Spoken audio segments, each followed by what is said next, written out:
Hello friends, आपका class में बहुत बहुत स्वागत है। बेटा, हम जो चल रहे हैं, ये जो हमारी सीरीज है, ये है 26। जो पहला था, मैंने टोटल ग्रामर को जो मैंने रिवाइज किया है, उस पर मैंने कोई सीरीज न डाल करके सीधा पूरा कोर्स लिया था। वो मैंने विस्तार से क्लासेज ली थी और ठीक से समझाया था।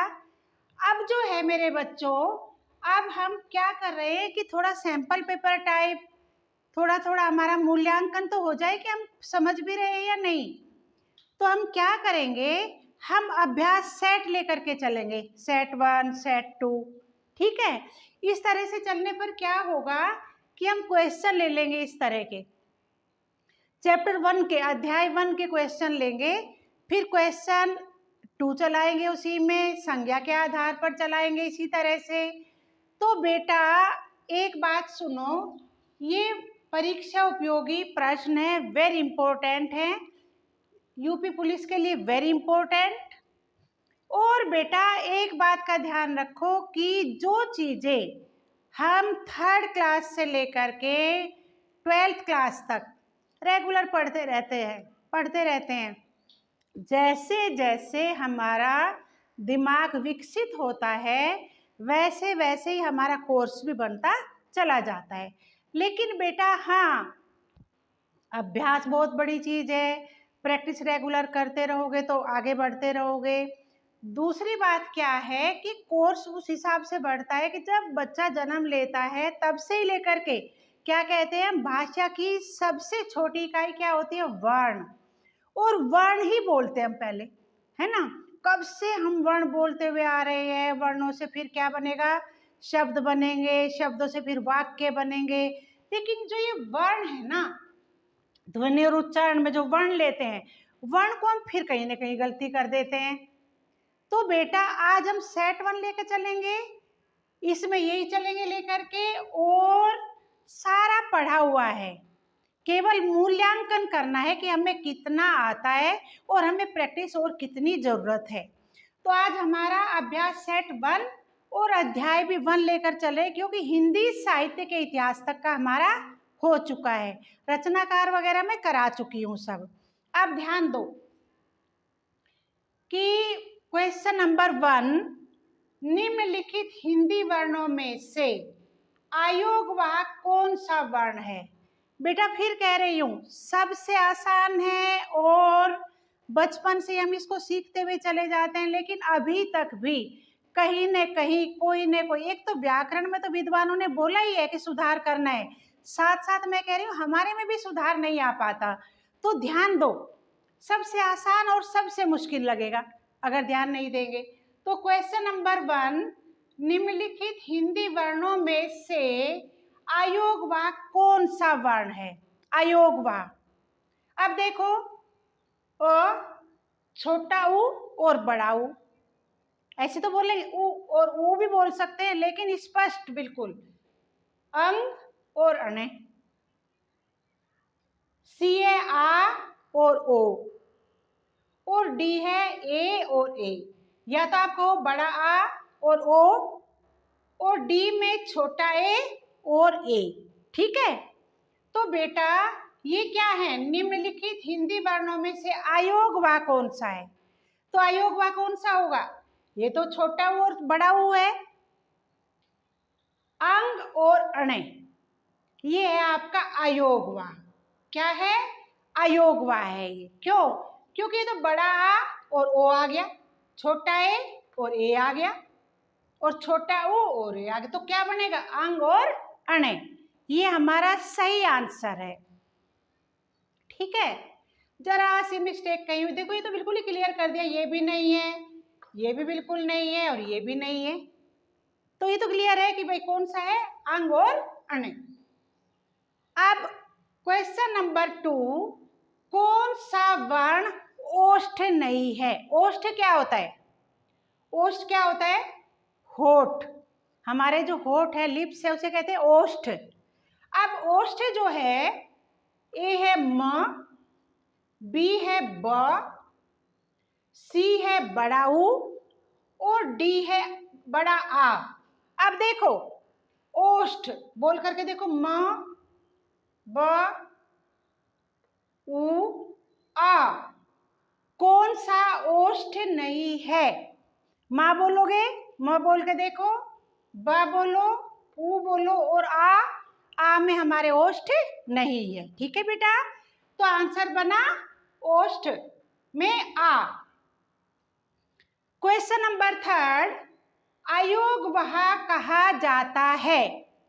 अयोग वह कहा जाता है विसर्ग को, बी महाप्राण को, सी संयुक्त व्यंजन को, या डी अल्प प्राण को? फिर देखो बेटा, फिर देखिए, अयोग वह कहा जाता है विसर्ग को, बी महाप्राण को, सी संयुक्त व्यंजन को और डी अल्प प्राण को। तो अयोग वह कहा जाता है किसको? विसर्ग को। किसको कहा जाता है? अयोग वह कहा जाता है विसर्ग को। ठीक है, अब चलेंगे क्वेश्चन नंबर 4। किस वर्ण का उच्चारण स्थान कंठ तालु है? किस वर्ण का उच्चारण स्थान कंठ तालु है? अब देखो, कंठ तालु, तालु क्या होता है? कंठ भी आपको पता है, कंठ क्या होता है? गला, और तालु जो हमारी ताल होती है, जीभ जो हम जीभ से ऊपर जाते हैं तो तालु लगाते, वो जाता है, टच करते हैं। तो देखो, ए ह, बी छ, सी ओ और डी ए। तो कौन सा होता है? ए। स्थान कंठ तालु है। ठीक है, अब चलो आगे, क्वेश्चन नंबर 6। ज्ञ वर्ण किन वर्णों के संयोग से बना है? देखो बेटा, ध्यान दो, ज्ञ, ज्ञ फॉर ज्ञानी।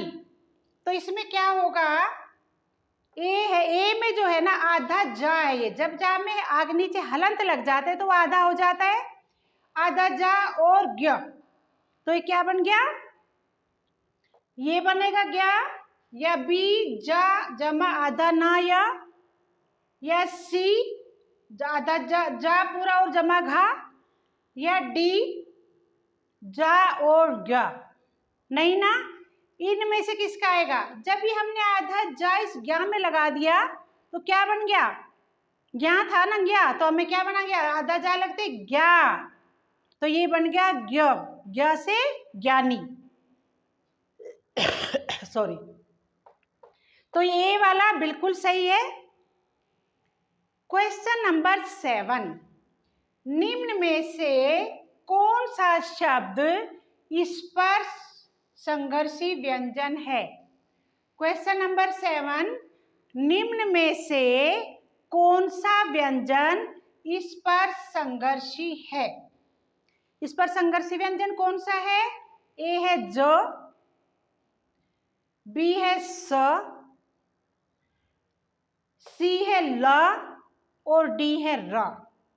तो स्पर्श संघर्षी व्यंजन, स्पर्श ज, कौन सा स्पर्श कर रहा है? ज संघर्षी है। क्वेश्चन नंबर 8, श ध्वनि का उच्चारण स्थान क्या है? श ध्वनि का, श शलगम, श ध्वनि का उच्चारण स्थान क्या है? अब इसमें पहले दंत, देखो बेटा, दंत बोल के देखा करो, बा है दंतालु, दंतालु, सी है तालु, शा बोल के देखो, शा, और डी है मूर्धा।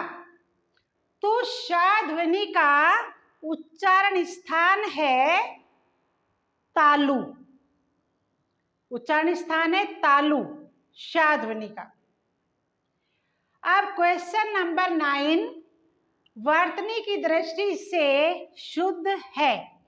वर्तनी, वर्तनी की दृष्टि से शुद्ध है परीक्षा, ए है परीक्षा, बी है परीक्षा, सी है परीक्षा और डी है परीक्षा। आप देखते होंगे कुछ लोग परीक्षा को परीक्षा भी बोलते हैं। परीक्षा कब से है? तो बेटा वो अशुद्ध है, कुछ स्थानों पर बोला जाता है वो अशुद्ध है। मेरे बच्चों क्वेश्चन नंबर 9 पे दोबारा ध्यान दो बेटा। वर्तनी की दृष्टि से शुद्ध है, सही कौन सा है? ए परीक्षा, बी परीक्षा, सी परीक्षा और डी परीक्षा। तो बेटा परीक्षा सही है, परीक्षा शब्द सही है। क्वेश्चन नंबर 10, निम्नलिखित में से कौन सा शब्द क्षेत्र शब्द का अर्थ नहीं है? निम्नलिखित में से क्षेत्र शब्द का अर्थ सही नहीं है। ए तीर्थ, बी वीर, सी शरीर और डी प्रकृति। तो इसमें वीर सही नहीं है। तो बेटा जो आज पढ़ाया गया है आपको, ये 10 क्वेश्चन किए हैं। मैं फिर कह रही हूँ कि अगर क्लास में एक बार पढ़ के एक बार वीडियो आप देख लेंगे तो ये 10 के 10 क्वेश्चन आपको अच्छी तरह से क्लियर हो जाएंगे। और बेटा ये ध्यान रखना कि हम जो थोड़ा थोड़ा सा रोज रिवीजन कर रहे हैं, इनमें ये देखो कि हमें क्या नहीं आ रहा है और हर एक चीज के टच में रहेंगे ना। जो अभ्यास सेट 1 जो मैंने चलाया है, कल इसी का लिखूंगी अभ्यास सेट 2 और दूसरे क्वेश्चन और तरह के लेंगे, ग्रामर संबंधी, संज्ञा, स्त्रीलिंग, काल, पुल्लिंग, ये सब। तो इससे क्या होगा, हमें ये पता चलेगा कि हमारा कितना हमें समझ आया है और कितनी हमारी तैयारी हुई है। तो ये सैंपल पेपर की तरह से चल जाएगा सारा, ठीक है। तो कल हमारी क्लास होगी अगली। तब तक के लिए आप मेरे चैनल को सब्सक्राइब कीजिए, वीडियो शेयर कीजिए, प्लीज़ लाइक कीजिए। आपका बहुत बहुत धन्यवाद।